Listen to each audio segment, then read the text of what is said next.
You are welcome to yet another episode of HN What's Your Say? The #1 listening show where we discuss real issues with real people like you. We are still featuring R. Kelly. Real name Robert Sylvester Kelly. Also known as the R&B King. The science of brainwash involves a mastery of human behavior to enable the oppressor to change the way his victims think and behave, and the shortest approach to this is to make the oppressed lose their identity and begin to think and act like their oppressor. This will quickly convert would-be revolters into strong allies, and with this achieved, the very same oppressed persons will willingly work for the oppressor and aid the very oppression they once suffered. This explains why of late black people who have been made to believe they are in power have quickly forgotten where they came from, and how the system is not built necessarily to benefit them. They have married the government and forgotten that the system is largely against them, and they have joined hands with this selfish entity to destroy their own. Any black people who use their airtime on the media and voice to aid the R. Kelly takedown are not only brainwashed, but could also be suffering from a syndrome of forgetfulness, for they seem not to understand the government's strategy to keep our population low enough for possible extinction. The challenge with most of us is we simply don't do enough reading. Otherwise, if we did, we would all know the way this same strategy was applied in ancient Germany to wipe out the Afro-German population, which was on the rise in the old day, posing a threat on white sovereignty in the European country. If anyone wants to know the truth of the matter, one ought to Google the phrase "what happened to Afro-Germans." Afro-Germans were Germans of sub-Saharan descent, and therefore black Germans who were descendants of black Africans that migrated to Germany back in the years of colonialism from the territories Germany controlled in West Africa, and from the Great Lakes region. Afro-Germans were socially isolated and forbidden to have sexual relations or even to engage in marriages with Aryans by the Nuremberg laws. These black people were utterly discriminated against and even referred to as Rhineland bastards, like they had no forefathers. To quickly forget all this and imagine that a level ground of opportunity and mutual respect, or even the possibility of finding justice in this environment, does exist today only because it's been a while and a number of us have married the government, is perfect evidence of total brainwash. If anyone thought the battle was won already and that we can now relax, they ought to think again. The new game is to use our very own people to take down our own, and to lock up as many black people as possible, which is not in any way different from what the Germans did to get rid of the Afro-German population. They locked them up in prison and denied them the freedom to reproduce. Remember, even here, when our men are locked up in prison, they miss their most productive years during which they would reproduce, causing our population to quickly multiply.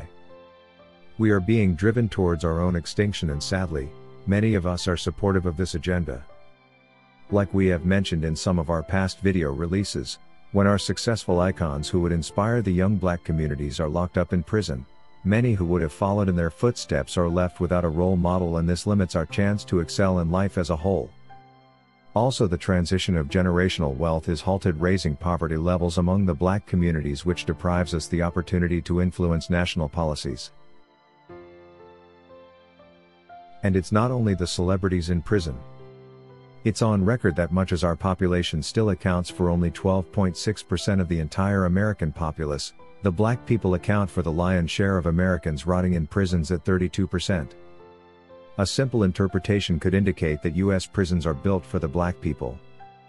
The numbers don't lie, they are trying to lock up as many of us as they possibly can.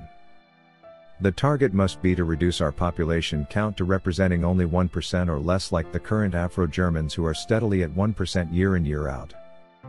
Well, do you know what this means for the politics of the German people? When campaigning for electoral positions, no leader will find it necessary to account on how their governance has improved the lives of the 1%. In other words, you can oppress the black people and get away with it, for you don't really need them at the polls. You have to be either blindfolded or insane to imagine that, for the government loved our women so much, that they decided to crucify R. Kelly, wrongly charge him and lock him up for the rest of his life to protect them. It's either you are blind or you simply refuse to see the truth. But the most probable cause could be that one is completely brainwashed to believe all the BS that was said about R. Kelly. No single man with a career as demanding as his would have time to go around committing all such alleged crimes.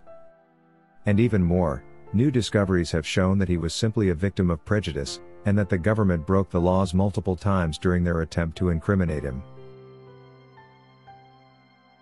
According to Mindy Stein, R. Kelly deserves to be set free and he should not have been locked up in the first place.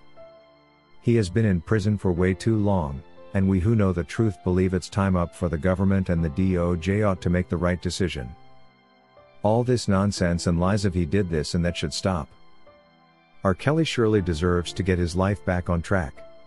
Free R. Kelly today. According to McLean, so much has been done to keep the black populations around the world in check. And when it comes to our communities in the West, it's been worse than a genocide. The strategy of locking up black men, which was used in Europe and here, is meant to cause us extinction. This is however laughable, for we now know the truth, and we will not be looking on as we get wiped off the earth's surface. Imprisonment can also be a form of massacre. For as long as a group of people are held in prison indefinitely, it's as good as taking their lives. We therefore ought to wake up and cut out the blind game like we do not see what they are doing to us. We need to return to reality and call a spade, not a big spoon. For as long as R. Kelly remains in prison and overcharged with bogus RICO and Mann Act charges as well as forced labor among others, we will never be able to say he received a fair trial. If you wish to take part in a live interview on this channel discussing any of these topics, let us know by emailing us on sashahnnewsroom@gmail.com for scheduling. That is all we had for you today on HN What's Your Say?